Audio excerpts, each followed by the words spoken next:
সবাইকে আপনারা সবাই কেমন আছেন? আশা করি সবাই খুব ভালো আছেন। আমিও বেশ অনেকটা ভালো আছি। এই ভিডিওটা আমার অনেক দিন আগের করা ছিল, ভাবলাম যে আজকে শেয়ার করে নেই। আমার আসলে অনেক দিন থেকেই সজনা ডাঁটা দিয়ে আলুর ডাল খেতে ইচ্ছা করতেছিল, কিন্তু একদমই খাওয়া হচ্ছিল না।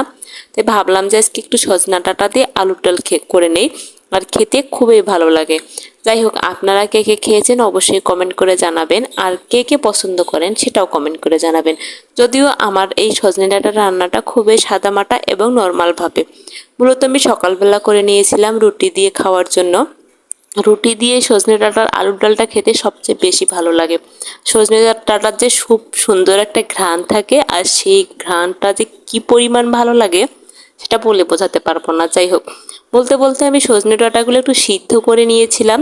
সেটা হচ্ছে তেলে লবণ হলুদ দিয়ে ভেজে নিলাম। এতে যে সজনে ডাঁটার কাঁচা গন্ধ থাকে সেটা একদমই থাকবে না। যাই হোক, সজনে ডাঁটাটা নামাই নিয়ে একটু জিরা তেলানি করে দিয়ে এবারে আলুগুলো দিলাম। আলুটাও আমি আগে সিদ্ধ করে নিয়েছিলাম। এবার খুব ভালো করে ভেজে নেব, আর যত ভালো কষানো হবে তত কিন্তু খুব ভালো লাগবে। এই সজনে ডাঁটা দিয়ে আলুর ডাল দিয়ে ভাত খেলে যে কি পরিমাণে তৃপ্তি লাগে, আর কিভাবে যে খাওয়া দাওয়া শেষ হয়ে যাবে বুঝতেই পাবেন না। যাই হোক, বলতে বলতে আমার আলুগুলো প্রায় অনেকটাই ভাজা হয়ে গেছে। একটু ঝোলের জন্য জল দিব। ঝোলের জন্য জল মূলত আমি পরিমাণ মতোই দিব, কারণ বেশি ঝোল রাখবো না, হালকা পাতলা করে রাখবো, আর এতে খেতে সবচেয়ে বেশি ভালো লাগবে। এদিকে আমার ঝোলের জন্য জল দিয়ে দিয়েছিলাম। প্রায় জাল হয়ে গেছে অনেকটা। এদিকে সজনে ডাঁটাগুলো এত সুন্দর সিদ্ধ হয়ে নরম হয়েছিল যেটা বলে বোঝাতে পারবো না। এদিকে তরকারিটা নামানোর পরে রুটি ভেজে নিচ্ছিলাম, কারণ রুটি দিয়ে যেহেতু খাবো, আর দুপুরে ভাত দিয়েও খেয়ে নেব। রুটি দিয়ে খেতেই সবচেয়ে বেশি ভালো লাগে। অর্ধেকটা সজনা তো আমরা রুটি দিয়েই খেয়ে নিয়েছিলাম।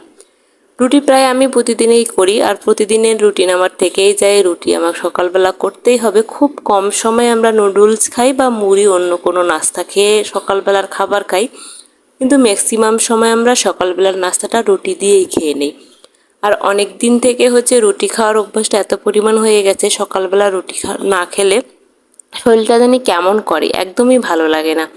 যাই হোক, বলতে বলতে আমার কয়েকটা রুটি ভাজা হয়ে গেছে। এবারে আমরা সকালবেলা নাস্তাটা খেয়ে নেব। এই সজনে ডাঁটাটা কেমন হয়েছে অবশ্যই কমেন্ট করে জানাবেন। খুবই দেখতে কিন্তু অনেকটা লোভনীয় হয়েছিল, আর খেতেও বেশ অনেকটা ভালো হয়েছিল।